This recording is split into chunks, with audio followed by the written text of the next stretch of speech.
कल के प्रवचनमाला में हमने मधु कैटभ के वध के बारे में बताया था कि कैसे भगवान विष्णु अपने विराट रूप धारण करके और उन दोनों राक्षसों को अपने जंघा पर रख करके सुदर्शन चक्र से उसका सर विच्छिन्न कर देते हैं और वह मुक्ति को प्राप्त करता है। आज द्वितीय अध्याय में यह बताया गया है कि देवताओं के तेज से देवी का प्रादुर्भाव होता है, यानी देवी का प्राकट्य कैसे होता है और महिषासुर नाम के राक्षस का वध कैसे होता है। तो देवी का प्राकट्य होता है, सारे देवता अपने प्रकाश पुंज से देवी को उत्पन्न करते हैं और देवी का एक दिव्य स्वरूप प्रकट होता है, सब शस्त्र और अस्त्र धारण किए हुए तेज स्वरूप। और फिर महिषासुर नाम के दैत्य का, महिषासुर इसलिए उसका नाम पड़ा क्योंकि भैंसे का रूप धारण करता था युद्ध के मैदान में, और कभी कभी खुद भी महिष बन जाता था। और दूसरा भी अर्थ है क्योंकि संपूर्ण पृथ्वी को जीते हुए था, मही को जीत लिया था, इसलिए भी उसका नाम महिषासुर पड़ा था। तो सबसे प्रथम हम विनियोग करते हैं, जैसा कि हमने बताया था कि जब विनियोग किया जाता है तो हाथ में जल लेकर के निम्नोक्त श्लोक पढ़ा जाएगा। ओम मध्यम चरित्रस्य विष्णु ऋषि महालक्ष्मीर्देवता उष्णिक छंदः, यानी यह मध्यम चरित्र है देवी का, और ऋषि इसके विष्णु हैं,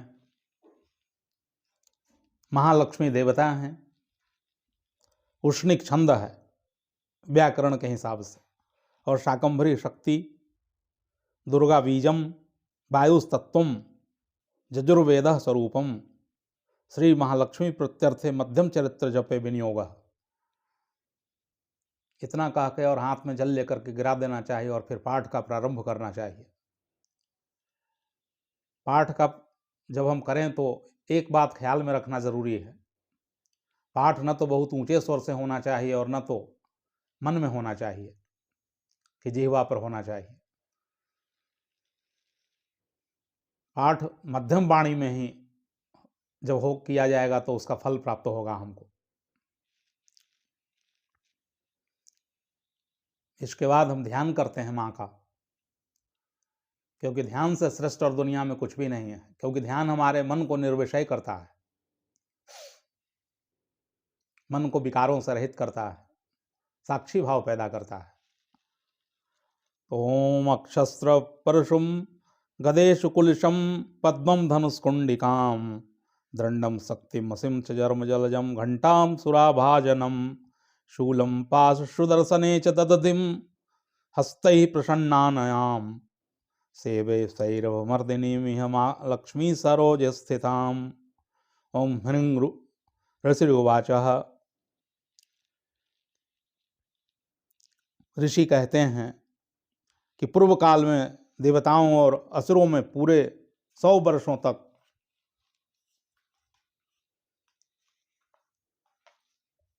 वर्षों तक घोर संग्राम हुआ था। उसमें असुरों का स्वामी महिषासुर था और देवताओं के नायक इंद्र थे, क्योंकि आप जानते हैं कि देवताओं का राजा इंद्र है। लेकिन क्या होता है कि राक्षसों से जब संग्राम होता है तो बार बार परास्त होते हैं, क्योंकि उसका कारण है कि इंद्र विषय भोग में ज्यादा रस लेते हैं। यह देवताओं की कमी है। और राक्षसों में क्या कमी है? राक्षसों में कमी है कि उनमें अहंकार है, तो तपस्या करके शक्तियां अर्जित करते हैं और देवताओं की दिक्कत यह है कि विषय भोगों के कारण, क्योंकि हमेशा अप्सराओं का नृत्य देखना, राग रंग में डूबा रहना, रंग लड़ियों में डूबा रहना, इससे क्या होता है कि उनकी शक्ति क्षीण हो जाती है।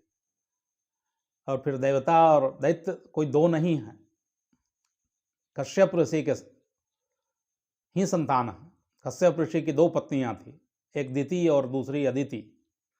तो दिति से जो जन्म लिए उनको दैत्य कहा जाता है, और अदिति से जो जन्म लिए उसको देवता कहा गया है। तो हमको तो हर मामलों में सतर्क होना चाहिए। देवता सतर्क हो जाएं विषय भोगों से, और राक्षस सतर्क हो जाएं अहंकार से, क्योंकि जब शक्तियां प्राप्त करते हैं तो अहम उनमें आता है। तो कभी वो राज्य करते हैं, कभी वो राज्य करते हैं।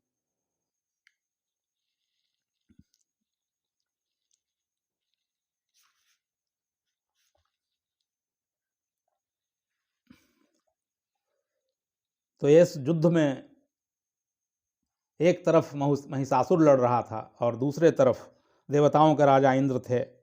इस युद्ध में देवताओं की सेना महाबली असुरों से परास्त हो गई। संपूर्ण देवताओं को जीतकर महिषासुर इंद्र बन बैठा। इंद्र एक नाम भी है और इंद्र एक पदवी भी है, यानी जो उस पर बैठ जाता है तो वह इंद्र कहलाता है। और ये हमेशा से होते रहा है, सदा से, जब से सृष्टि बनी है तब से। कभी राक्षस लोग इंद्र बनते हैं तो कभी देवता इंद्र बनते हैं। जो प्रभावशाली होते हैं वो बनते हैं।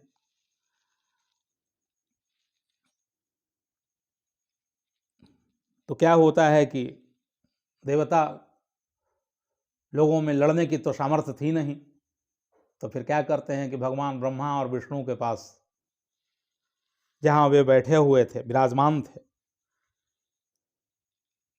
वहां पर सारे देवता जाते हैं और अनुनय विनय करते हैं, प्रार्थना करते हैं, स्तुति करते हैं। देवताओं ने महिषासुर के पराक्रम तथा उनकी पराजय यथावत वृतांत उन दोनों देवताओं को विस्तार पूर्वक कह सुनाया। वे बोले, भगवान महिषासुर सूर्य, इंद्र, अग्नि, वसु, वायु, चंद्रमा, यम, वरुण तथा अन्य देवताओं के अधिकार छीनकर स्वयं ही सबका अधिष्ठाता बन बैठा है। यानी चूंकि शक्तिशाली है, इसलिए यज्ञ का भाग जो है देवताओं को पहले प्राप्त होता था, उससे शक्तिशाली होते थे, परिपुष्ट होते थे। कृष्ण ने गीता में कहा है कि तुम देवताओं को परिपुष्ट करो और देवता तुमको परिपुष्ट करेंगे। यानी एक श्रृंखला थी बनी हुई, पृथ्वी लोक और देवलोक और अन्य लोकों में हमको परमात्मा मदद करता था। परमात्मा को हम यज्ञ और हवन के द्वारा, के मंत्रों के द्वारा, के ध्यान के द्वारा संपुष्ट करते थे, उससे देवता संपुष्टित होते थे और फिर देवता हम लोगों को मदद करते थे। लेकिन अब क्या है कि सारे क्रम बिगड़ चुके हैं। अब कुछ भी नहीं है। पहले जब यज्ञ होते थे तो जिस देवता को बुलाया जाता था वो आ जाते थे, क्योंकि मंत्र अधीन देवता, मंत्र के अधीन में देवता थे। अब क्या होता है कि कर्मकांड के बल होते हैं और लोगों की श्रद्धा इसीलिए धीरे धीरे समाप्त होती जा रही है। तो कहते हैं कि उस दुरात्मा ने, महिष ने समस्त देवताओं को स्वर्ग से निकाल दिया है और वे मनुष्यों की भांति पृथ्वी पर विचरते हैं। दैत्यों की यह सारी करतूत हमने आप लोगों से कह सुनाई। अब हम आपकी शरण में हैं, उसके वध का कोई उपाय सोचिए। यानी कैसे उसको समाप्त किया जाए। इस प्रकार देवताओं के वचन सुनकर भगवान विष्णु और शिव ने दैत्यों पर बड़ा क्रोध किया। उनकी भौहें तन गई और मुंह टेढ़ा हो गया। तब अत्यंत कोप में भरे हुए चक्रपाणी भगवान विष्णु के मुंह से एक महान तेज प्रकट हुआ। उसी प्रकार ब्रह्मा, शंकर तथा इंद्र और अन्यान्य देवताओं के शरीर से भी बड़ा भारी तेज प्रकट हुआ। तब सब मिलकर एक हो गया। महान तेज का वह पुंज जाज्वल्यमान पर्वत के समान जान पड़ रहा था। देवताओं ने देखा, वहां उसकी ज्वालाएं संपूर्ण दिशाओं में व्याप्त हो रही थीं। संपूर्ण देवताओं के शरीर से प्रकट हुए उस तेज को कहीं तुलना नहीं थी, यानी अतुलनीय थी वह तेज। क्योंकि अंत में क्या होता है कि जब एकता हम लोगों में होती है तभी हम कुछ कर सकते हैं। एकता में बड़ी भारी बल होता है। Unity is a strength. तो और तो कोई उपाय न था, एक व्यक्ति उसको महिषासुर को नहीं मार सकते थे। इससे सब अपने अपने तेज को प्रकट करते हैं।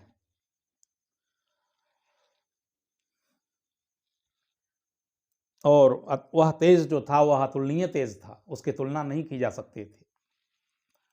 भगवान शंकर का जो तेज था उससे उस देवी का मुख प्रकट हुआ। यमराज के तेज से उसके सिर में बाल निकल आए। श्री भगवान विष्णु के तेज से उसकी भुजाएं उत्पन्न हुई। चंद्रमा के तेज से दोनों स्तनों का और इंद्र के तेज से मध्य भाग माने कटी प्रदेश का प्रादुर्भाव हुआ। वरुण के तेज से जंघा और पिंडली तथा पृथ्वी के तेज से नितंब भाग प्रकट हुआ। ब्रह्मा के तेज से दोनों चरण और सूर्य के तेज से उनकी अंगुलियां प्रकट हुईं। वसुओं के तेज से हाथों की अंगुलियां और कुबेर के तेज से नासिका प्रकट हुईं। उस देवी के दांत प्रजापति के तेज से और तीनों नेत्र अग्नि के तेज से प्रकट हुए। उसकी भौहें संध्या के और कान वायु के तेज से उत्पन्न हुए थे। इसी प्रकार अन्य अन्य देवताओं के तेज से भी उस कल्याणमयी देवी का प्रादुर्भाव हुआ। तदंतर समस्त देवताओं के तेज पुंज प्रकट हुई देवी को देखकर महिषासुर के सताए हुए देवता बहुत प्रसन्न हुए। यानी जितने भी देवता थे उसमें से कुछ न कुछ तेज निकला, कुछ ब्रह्मा से, कुछ यमराज से, कुछ विष्णु से, कुछ इंद्र से, कुछ वसुओं से। पिनाकधारी भगवान शंकर अपने सूल से एक सूल निकालकर उन्हें दिया। सब लोगों ने फिर शस्त्र प्रदान किए, क्योंकि केवल शरीर का निर्माण हो जाए तो इससे इतना पर्याप्त नहीं है, विभिन्न शस्त्र और अस्त्र भी चाहिए। फिर भगवान विष्णु ने अपने सुदर्शन चक्र प्रदान किए देवी को। वरुण ने भी शंख भेंट किया। अग्नि ने उन्हें शक्ति दी और वायु ने धनुष तथा बाण से भरे हुए 2 तरकस प्रदान किए। सहस्त्र नेत्रों वाले देवराज इंद्र ने अपने वज्र से वज्र उत्पन्न करके दिया और ऐरावत हाथी से उतार कर एक घंटा भी प्रदान किया। यमराज ने कालदंड से दंड, वरुण ने पास दिए। सूर्य ने देवी के समस्त रोमकूपों में अपने किरणों को तेज से भर दिया। काल ने उन्हें चमकती हुई ढाल और तलवार दी। क्षीर समुद्र से ने उज्ज्वल हार तथा कभी जीर्ण न होने वाले 2 दिव्य वस्त्र भेंट प्रदान किए। साथ ही उन्होंने दिव्य चूड़ामणि, 2 कुंडल, कड़े, उज्ज्वल अर्धचंद्र, सब बाहुओं के लिए केयूर, दोनों चरणों के लिए निर्मल नुपुर माने पायल, गले की सुंदर हंसली और सब उंगलियों में पहनने के लिए रत्नों की बनी अंगूठियां भी दी। विश्वकर्मा ने उन्हें अत्यंत निर्मल फरसा भेंट किया। साथ ही उन्हें उन अनेक प्रकार से अस्त्र और अभेद्य कवच दिए जिनके सिवा मस्तक और वक्षस्थल पर धारण करने के लिए कभी न कुम्हलाने वाला कमलों की मालाएं दी। समुद्र ने उन्हें सुंदर कमल का फूल भेंट किया। हिमालय ने सवारी के लिए सिंह तथा भांति भांति के रत्न समर्पित किए। धनाध्यक्ष कुबेर मधु से भरा पान पात्र दिया। मधु का मतलब यहाँ मधु का मतलब शराब भी होता है और मधु का मतलब शहद भी होता है। इसलिए मधु से भरा पान पात्र का मतलब हुआ कि शहद प्रदान किया गया। बहुमूल्य मणियों से विभूषित नागहार भेंट किया गया। इसी प्रकार अन्य देवताओं ने भी आभूषण और अस्त्र शस्त्र देकर देवी का सम्मान किया। तत्पश्चात उन्होंने बारंबार अट्टहास पूर्वक उच्च स्वर से गर्जना की। उनके भयंकर गर्जना से संपूर्ण आकाश गूंज उठा। देवी का यह अत्यंत उच्च स्वर से किया हुआ सिंहनाद कहीं समा न सका। आकाश उनके सामने लघु प्रतीत होने लगा। उससे बड़े जोर की प्रतिध्वनि हुई जिससे संपूर्ण विश्व के में हलचल मच गई और समुद्र कांप उठे, पृथ्वी डोलने लगी और समस्त पर्वत हिलने लगे। उस समय देवताओं ने अत्यंत प्रसन्नता के साथ सिंहवाहिनी भवानी से कहा, देवी तुम्हारी जय हो।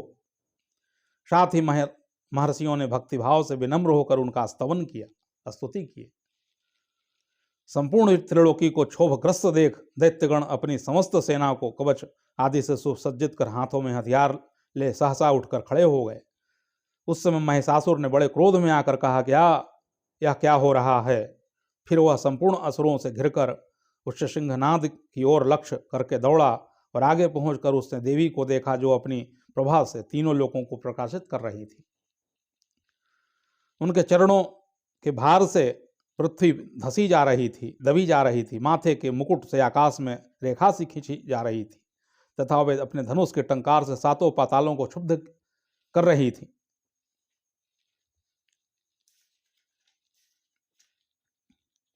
देवी अपने हजारों भुजाओं से संपूर्ण दिशाओं को आच्छादित करके खड़ी थी।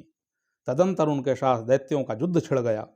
नाना प्रकार के अस्त्र शस्त्रों से के प्रहार से संपूर्ण दिशाएं उद्भासित होने लगीं। चिक्षुर नामक प्रधान महान असुर महिषासुर का सेना नायक था, कमांडर इन चीफ था। वह देवों के साथ युद्ध करने लगा। अन्य दैत्यों की चतुरंगिनी सेना साथ लेकर चामर भी लड़ने लगा।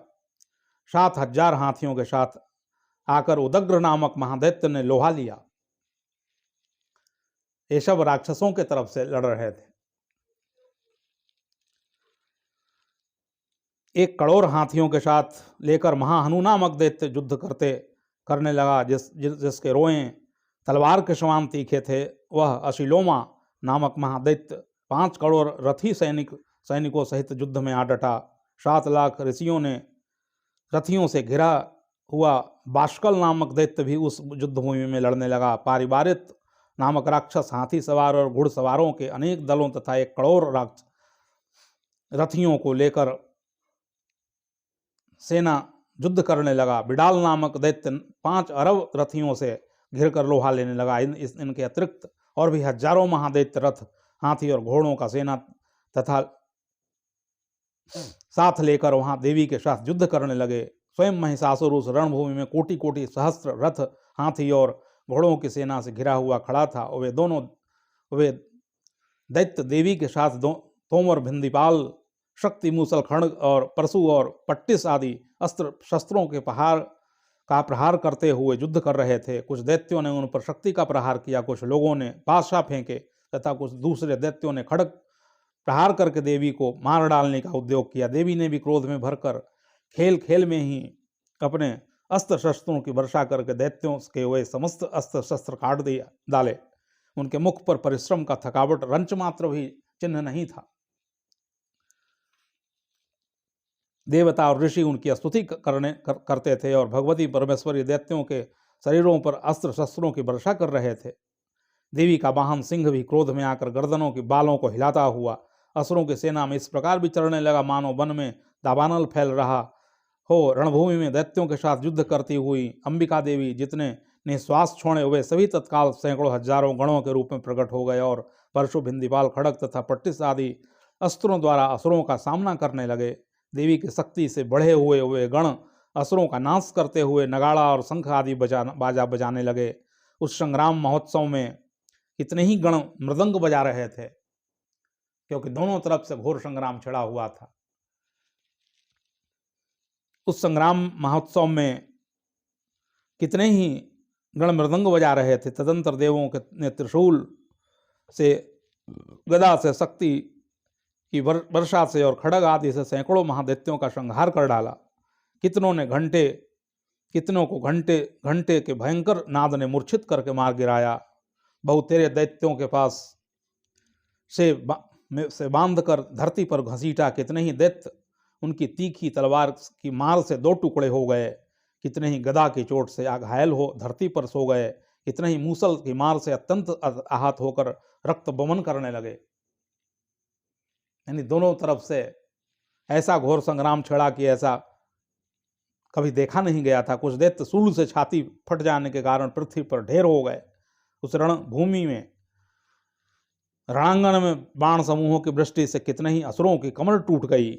बाज की तरह झपटने वाले देव पीड़क दैत्यगण अपने प्राणों से हाथ धोने लगे। किन्हीं की बाहें छिन्न भिन्न हो गईं, कितनों की गर्दनें कट गईं, कितने की दैत्यों के मस्तक कट कट कर गिरने लगे। कुछ लोगों के शरीर मध्य भाग में ही विदीर्ण हो गए। कितने ही महादैत्य जांघें कट जाने से पृथ्वी पर गिर पड़े। कितनों को ही देवी ने एक बांह, एक पैर और एक नेत्र वाले करके 2 टुकड़ों में चीर डाला। कितने ही दैत्य मस्तक कट जाने पर भी गिरकर फिर उठ जाते थे, चमत्कार करने लगते थे और केवल धड़ के ही रूप में अच्छी अच्छी हथियार का हाथ में लेकर के देवी के साथ युद्ध करने लगते थे। दूसरे कबंध युद्ध के बाजों की लय पर नाचते थे। कितने ही बिना सिर के धड़ हाथों में खड़ग, शक्ति और दृष्टि लिए हुए दौड़ते थे तथा दूसरे दूसरे महादित्य ठहरो ठहरो यह कहते हुए देवी को युद्ध के लिए ललकारते थे।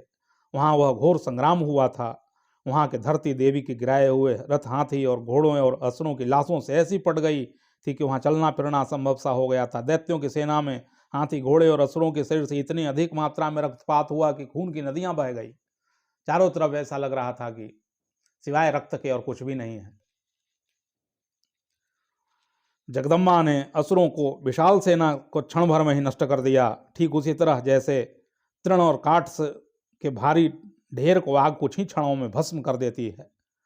और वह सिंह की भी गर्दन के बालों को हिला हिलाकर जोर जोर से गर्जना करता हुआ दैत्यों के शरीर से मानो उनका प्राण चुने लेता था। वहाँ देवी के गणों ने भी उन महादैत्यों के साथ ऐसा युद्ध किया जिससे आकाश में खड़े हुए देवतागण उन पर बहुत संतुष्ट हुए और फूल बरसाने लगे।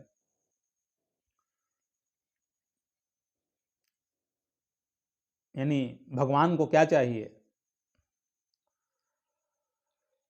भगवान को पैसों की तो वर्षा चाहिए नहीं, जैसे कि आज लोग चाहते हैं, कथावाचक लोग चाहते हैं। उन पर कोई फूल बरसाए तो संतुष्ट नहीं होंगे। पैसों की वर्षा अगर कर दिया जाए तो बहुत प्रसन्न होंगे। लेकिन जो निष्काम करने वाला आदमी है, जो निष्काम करने वाला व्यक्ति है, जो दूसरों की भलाई करने में लगा हुआ है, वह तो फूलों से ही संतुष्ट होने वाला है। उस पर तो फूलों की ही वर्षा की जा सकती है, उसको स्तुतियों से ही प्रसन्न किया जा सकता है। इस राक्षस की एक विशेषता थी कि बहुत भारी तपस्या करते थे, लेकिन देवताओं की एक विशेषता क्या थी? वे चतुर थे, चालाक थे, समझदार थे। और वे क्या करते थे कि देवी को स्तुति के द्वारा ही प्रसन्न कर लेते थे थोड़ी ही देर में। हजारों साल तपस्या करके जो प्राप्त करते थे शक्तियां, उसको थोड़ी ही देर में उन शक्तियों को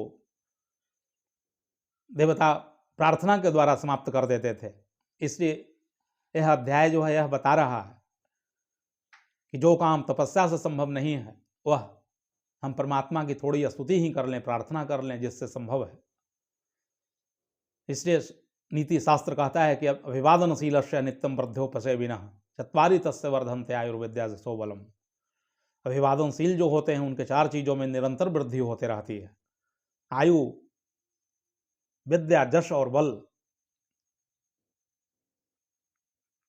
और इतना कह करके हम अपने प्रवचन का यहीं विश्राम देते हैं।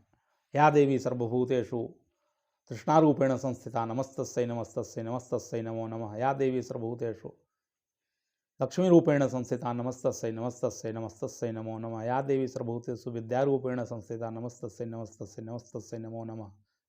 या देवी सर्वभूतेषु शक्ति रूपेण संस्थिता नमस्तस्यै नमस्तस्यै नमस्तस्यै नमो नमः।